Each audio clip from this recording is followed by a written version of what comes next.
నమస్కారం అండి. Indira's kitchen and లివింగ్కి సాదర ఆహ్వానం. ఎలా ఉన్నారండి అందరూ? హాయ్, మా కోడలు అర్చనండి. నమస్తే అండి. ప్రతి సంవత్సరం లాగానే ఈ సంవత్సరం కూడా మా ఇంట్లో బొమ్మల కొలువు పెట్టామండి. మా 3 ఏళ్ల మనుమరాలు ఇందుశ్రీ ఆర్నా చేత మా కోడలు అర్చన పెట్టించిన ఈ వైడ్ స్పెక్ట్రమ్ బొమ్మల కొలువులో ఈ సంవత్సరం థీమ్ మంగళకరము, చదివిన, వినిన, చూసిన శుభాలను, కోరికలను తీర్చే శ్రీమద్ రామాయణంలోని సుందరకాండను 12 అడుగుల పొడవు, 3 అడుగుల వెడల్పు వేదికపై 8 ఘట్టాలుగా విభజించి బొమ్మలతో దృశ్యకావ్యంగాను, ప్రతి ఘట్టము ఒకదాని తర్వాత ఒకటి ప్రస్ఫుటమయ్యేలాగా లైటింగు అండ్ సౌండ్ ఎఫెక్ట్స్తోనూ, ప్రతి ఘట్టాన్ని తన గొంతుకతో వివరిస్తూ మైక్రో ప్రాసెసర్ కంట్రోల్స్తో ఆధునిక టెక్నాలజీని మా అబ్బాయి భరత్ చంద్ర సాంకేతిక నైపుణ్యత సహాయంతో ప్రదర్శించిందండి. మరి ఈ సుందరకాండతో మనము మమేకమైపోదామా అండి? సుందరకాండ రామాయణంలో ఒక అత్యంత ప్రాముఖ్యమైన భాగం. ఇది హనుమంతుని యొక్క పరాక్రమం, బుద్ధి మరియు భక్తిని ప్రత్యక్షంగా చూపిస్తుంది. లంకా సముద్రం దాటి సీతాదేవిని కనుక్కుని శ్రీరాముని దగ్గరికి సందేశం తీసుకురావడమే ఈ కాండ యొక్క సారాంశం. जय हनुमान ज्ञान गुण सागर जय कपीसति लोक उजागर रामदूत अतुलित बलधामा अंजनी पुत्र पवन सुत नामा महावीर विक्रम बजरंगी कुमति निवार सुमति के संगी. సముద్ర తీరంలో వానరులు సీతాదేవి ఆచూకు తెలియక చింతలో కూర్చునున్నారు.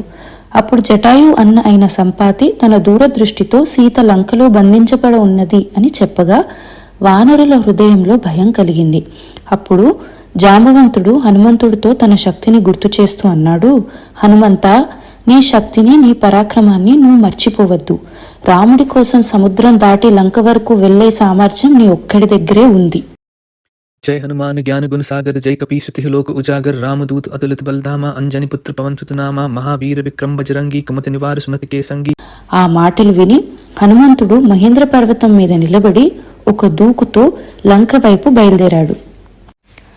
హనుమంతుడు సముద్రం దాటగా 3 పరీక్షలు ఎదురయ్యాయి. మొదటిది, నాగమాత అయిన సురస రాక్షసీ రూపం ధరించి హనుమంతుడిని తన నోటిలో ప్రవేశిస్తేనే ముందుకు వెళ్ళనిస్తాను అని చెప్పింది. హనుమంతుడు మరుక్షణంలో సూక్ష్మరూపం ధరించి తన నోటిలో ప్రవేశించి వెంటనే బయటికి వస్తాడు.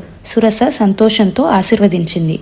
రెండవది, సిమింకా రాక్షసి హనుమంతుడిని ఛాయా పట్టుకుని లాగగా హనుమంతుడు తన బలప్రయోగంతో సిమికాని వధిస్తాడు. మూడవది, మైనకా పర్వతం సముద్రం నుండి వచ్చి హనుమంతుడిని విశ్రాంతికి ఆహ్వానించగా హనుమంతుడు వినయంగా సీత కోసం వెళ్ళాలి, విశ్రాంతి తర్వాత అని చెప్పి ముందుకి సాగాడు. जय हनुमान ज्ञान गुण सागर जय कपीसति लोक उजागर रामदूत अतुलित बलधामा अंजनी पुत्र पवन सुत नामा महावीर विक्रम बजरंगी कुमति निवार सुमति के संगी.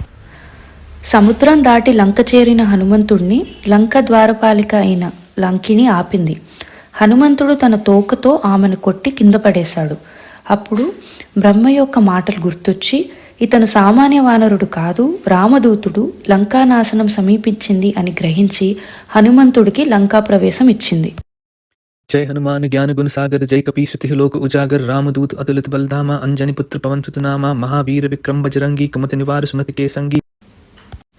లంక చేరిన హనుమంతుడు సీతాదేవి ఆచూకీ కోసం లంకంతా వెతికాడు. రావణ భవనంలో కూడా కనిపించకపోయేసరికి ఒక క్షణం తన హృదయంలో భయం కలిగింది. సీతమ్మను మనసులో ప్రార్థించి మళ్లీ వెతుకుతూ అశోకవనం చేరాడు. అక్కడ సీతమ్మ ఒక శింషుపా చెట్టు కింద దుఃఖంతో చుట్టూ రాక్షసుల ఆపమానం మధ్యలో కూర్చుని బాధపడుతూ ఉంది.